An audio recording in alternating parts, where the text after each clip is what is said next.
Adaptation au changement climatique des établissements informels en milieu rural, c'est le thème choisi par l'Ordre national des architectes de la RDC pour la Journée mondiale de l'architecture, célébrée chaque premier lundi du mois d'octobre, concomitamment avec la Journée mondiale de l'habitat pour 2021, lundi 4 octobre. Cadre choisi, la salle polyvalente du Musée national où il y a eu une matinée scientifique. Cette matinée a permis de réfléchir à travers deux sous-thèmes exposés par le professeur Urbain Mbenga sur les établissements informels de Kinshasa face au changement climatique et ensuite, le professeur Alexis Tchounza a exposé sur l'architecture tropicale à Kinshasa, histoire d'un combat pour une ville saine. Pour le président de l'Ordre national des architectes, Fio Ndondo Boni, l'objectif était d'identifier les défis et proposer des solutions à présenter aux autorités. Il y a des grands défis à relever, les problèmes liés à l'organisation des espaces, les problèmes liés aux différentes occupations, l'impact de l'environnement négatif sur les occupants. Tous ces problèmes font que la population est dans une certaine insécurité et le pouvoir public, c'est-à-dire le gouvernement, est un peu débordé dans le sens de la gestion de cette multitude de problèmes. Voilà pourquoi nous demandons à ce que l'autorité, à toutes les questions qui concernent ces secteurs, puisse nous consulter pour que nous analysions au préalable le problème et que nous proposions des solutions qui permettraient à ce que nos réactions ou les réponses soient efficientes. Au regard d'énormes défis à relever, il en appelle à l'organisation des États généraux de l'urbanisme et habitat afin de pouvoir passer à la mise en application du plan directeur SOSAC pour Kinshasa qui, depuis son élaboration et adoption grâce au financement de l'Agence française de développement, est jeté au placard. Je vous rappelle que dans cette ville, et même dans cette ville, il y a un plan directeur qu'on appelle SOSAC qui organise d'une manière générale la ville. C'est-à-dire, on a cette partie résidentielle, cette partie, c'est pour les équipements, tel. Tout est organisé d'une manière générale. Mais ce plan n'est pas suivi.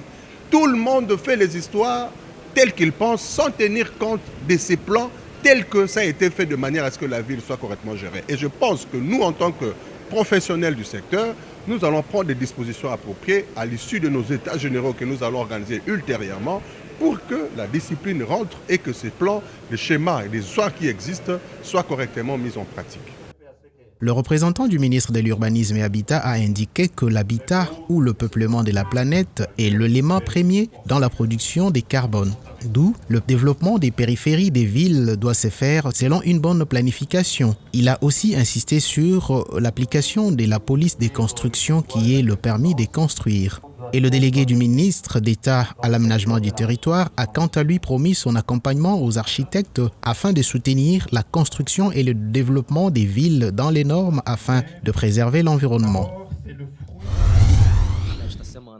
Suite à l'interpellation des plus de 400 jeunes venus de 197 pays, dont 2 délégués de la RDC, réunis dans le cadre de l'événement Youth for Climate, réunion de la pré-COP 26 organisée du 30 septembre au 2 octobre 2021 à Milan, les ministres du climat des pays participants se sont convenus sur la nécessité de maintenir la température mondiale à 1,5 degré Celsius. Cette réunion a été également une occasion pour les ministres du climat et de l'énergie du groupe des pays sélectionnés d'approfondir leurs discussions autour des principaux sujets de négociation qui seront abordés lors de la COP26 qui aura lieu à Glasgow en Écosse au mois de novembre de l'année en cours. La vice-premier ministre congolais en charge de l'environnement et du développement durable, Eve Bazaïba, qui participe activement dans ces processus, a insisté sur la mise en place d'un plan d'engagement en faveur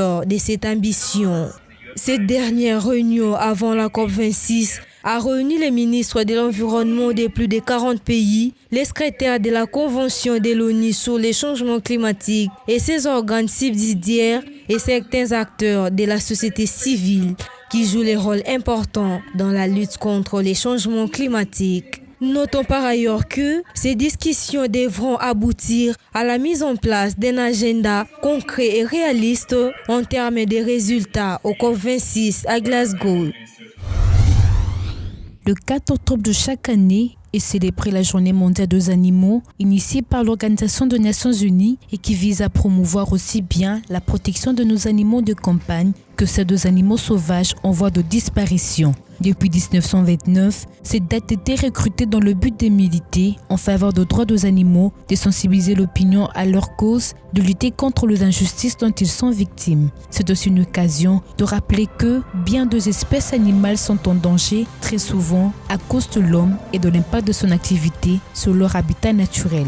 Les animaux sauvages sont en recul un peu partout sur la planète, majoritairement du fait des activités humaines, entre autres la déforestation, l'incendie, la sécheresse à répétition, le braconnage, la surpêche, l'exportation, la captivité, les maladies, la pollution, le changement climatique, l'extraction et la consommation. Plusieurs milliers d'espèces sont déjà considérées comme menacées, certains en déclin, d'autres frôlant dangereusement l'extinction. Selon l'Union internationale pour la conservation de la nature, plus de 6000 espèces sont reconnues comme en danger critique et 873 sont désormais totalement éteintes dans le monde, notamment le panda, l'ours brun, l'éléphant, les rhinocéros de Java, les kangourous, les dauphins, le pingouin, le requin blanc, l'orang-outan, les tigres, la République démocratique du Congo, comme le gorille de montagne, les okapis, les hippopotames, le girafe de Kordofan, les bonobos, les pangolins, le chimpanzé et les rhinocéros blancs.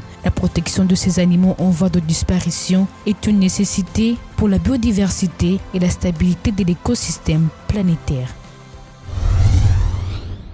Green Technology Space ONGD a en collaboration avec le Centre d'études pour l'action sociale CEPAS remis 10 biodigesteurs à quelques ménages du quartier agricole de Mombélé dans la commune délimitée ce samedi 2 octobre à Kinshasa. L'objectif pour cette structure était d'encourager les efforts de ces indépendants dans le recyclage des déchets biodégradables et non biodégradables de la capitale congolaise en premier lieu et toute l'étendue du pays à la longue. La coordinatrice des GTS est convaincue que quand le ménage sont propres, il n'y aura pas de versement de déchets dans la rue. Nous sommes fiers de présenter les biodigesteurs domestiques. L'objectif de la journée d'aujourd'hui, c'était la cérémonie de la remise officielle de biodigesteurs dans le ménage. Donc, on a eu des 10 ménages seulement parce que c'est représentatif. GTS a pensé ménage Bopeto. Pourquoi? Parce que quand le ménage sont propres, il n'y aura même pas de versement de déchets dans la rue. Selon Madame Wawa Liliane, l'une des bénéficiaires de biodigesteurs, cet outil est indispensable pour son travail afin de contribuer à la vision chère du gouverneur de la ville, celle de faire de Kinshasa une ville assainie. L'impression est vraiment positive, kitoko makasi. Pour koloba courant na nekomela biso pasi. Ba pareil vanda na ngona ndako pe komi kobeba to koma batu ya makala, donc il faut resomba makala chaque fin du mois. En tout cas, ce geste a attiré l'attention de plusieurs citoyens qui ont par la circonstance appelé les bénéficiaires à bon escient de cet outil. Ils ont invité les initiateurs à la vulgarisation de l'existence de ces dispositifs afin de commencer à agir par conséquent sur la gestion des déchets dans les rues et avenues de Kinshasa. Je trouve ça très intéressant, c'est une belle découverte. Il y a plein de richesses et surtout qu'il faut l'exploiter, combattre tout ce que vous avez dit sur la thématique de déforestation. Et ça, c'est important. Signalons que cette action des GTS rentre dans le cadre de ses missions de gérer rationnellement et durablement l'environnement, utiliser les technologies les moins polluantes possibles et lutter contre le réchauffement climatique. Défenseur de l'environnement, Papi Mingol et son équipe ont décidé d'offrir des produits ménagers sans ingrédients chimiques comme les phosphates aux Congolais et aux Kinois en particulier, afin de lutter contre leurs effets dévastateurs sur l'environnement. C'est dans ces laboratoires que provient ces détergents liquides concentrés pour le nettoyage de toutes les surfaces sales et les habits. Souvent, pays Nabiso, les produits ils correspondent à la norme de mboka na biso. Les produits Nabiso, ils à la base, surtout les contenir autotiaka na kati. Ils souvent acide ou ils fruits, c'est ça. ils ont produit de haute qualité. Oyo et décevoir comme tout. Dès que mutaza quel que soit problème mutaza nango.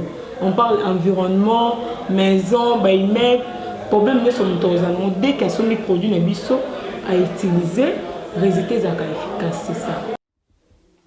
Les produits d'élèves sont formulés afin de garantir un niveau de toxicité le plus faible possible et la biodégradabilité la plus rapide. Et ils ne laissent rien de dangereux derrière eux. Fidèle à ses engagements, la marque a une solution forte avec les distributeurs et leurs clients engagés. Elle convainc et gagne des parts des marchés. Je les utilise pour les bureaux ici. Voilà, je ne m'en plains pas. Delef Bacticide est l'un des pionniers parmi les fabricants de produits de lavage et de nettoyage écologique de la capitale congolaise. Les produits sont commercialisés à Kinshasa, mais l'entreprise attend devenir un leader sur les marchés des produits de lavage et de nettoyage écologique. Bozwara mingi ba publicité na ba télé. Mais biso to ko loba lobebele te. To sengi na bino bomeka. Maman nanga mama Denise tozo senga grâce et faveur liboso na yo mingi ozotala mingi kaka bandeko na biso ba mama na biso oyo bazo sala bilanga to sengi pe obwaka pe mwa misu na yo na ngambu ya bana na yo oyo bazo évoluer na domaine oyo ya biso ya ba détergent oyo esalemi na ba norme esengeli ya mboka na biso ya bana Congo bana na yo. La gamme d'élèves compte aujourd'hui plusieurs produits, tous sans enzymes, sans tension active pétrochimique, sans parfum synthétique et nanotechnologie. Ils sont 100% biodégradables avec des ingrédients efficaces et biodégradables. L'ensemble de la gamme respecte les critères de certification des laboratoires du pays. C'est sur une note satisfaisante que s'est clôturé le forum des États généraux d'agriculture ce mercredi 29 septembre à Kinshasa. Ces assises étaient déclinées en 5 sous-commissions, à savoir la commission d'accès au marché, la commission coopération extérieure, la commission financement, la commission amélioration de la gouvernance agricole et la commission production et protection des végétaux. Cette assemblée des nationaux et régionaux a mis en œuvre des stratégies de développement de l'agriculture en République démocratique du Congo. Lesquelles stratégies vont être montées pour relancer dans les prochains jours les filières d'import et d'exportation des produits agricoles de première nécessité dans les pays. Le ministère de l'Agriculture a clairement pris l'option de relancer les secteurs agricoles, porteurs de tous les espoirs du développement national.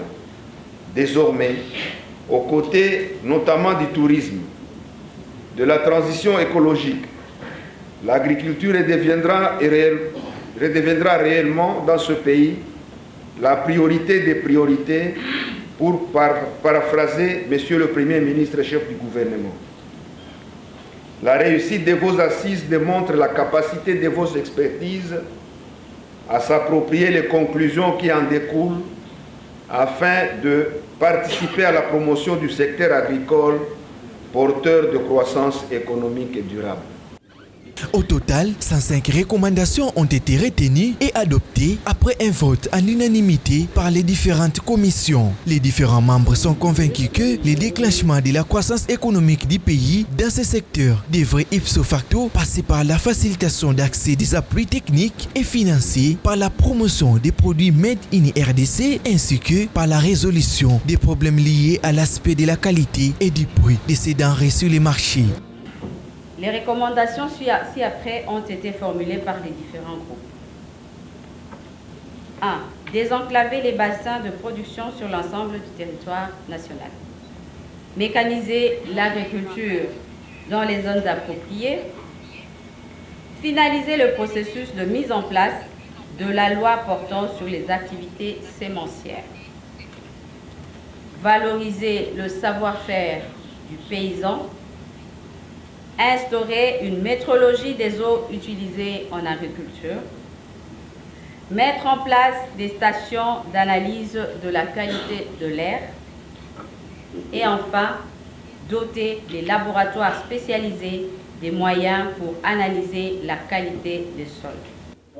Les participants ont salué 6 assises qu'ils ont qualifiées d'un bon cadre pour commencer à réfléchir sur comment renverser la tendance liée à la dégradation du secteur agricole et d'en faire une priorité nationale, conformément à la vision du président Félix Antoine Tshisekedi qui prône la revanche du sol sur les sous-sols.